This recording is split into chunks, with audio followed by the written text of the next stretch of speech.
sledgehammer. I'm a fucking sledgehammer. I watched her build wall after wall.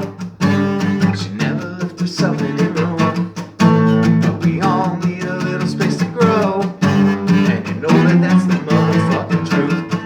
But I remember a time when her pretty hazel eyes weren't glued to the goddamn floor all night. And she could still look at me when I opened those eyes. Now the thought of that just makes me wanna die. But I'm a fucking sledgehammer. I'm a fucking sledgehammer. It was 10 years ago that we lay drowning in that shitty small town air. For us to be 19 again, I'd give everything. Wish I could go back and force myself to care. Cause we both started chasing after demons.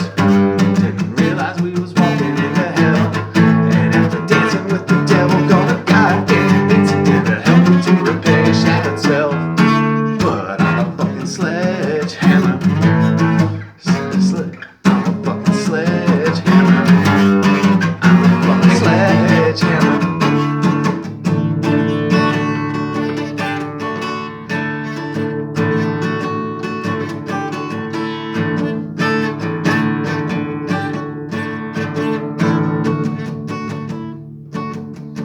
Every single thing in this world can be useful in at least one way. And since reckoning is all I ever do, I guess so.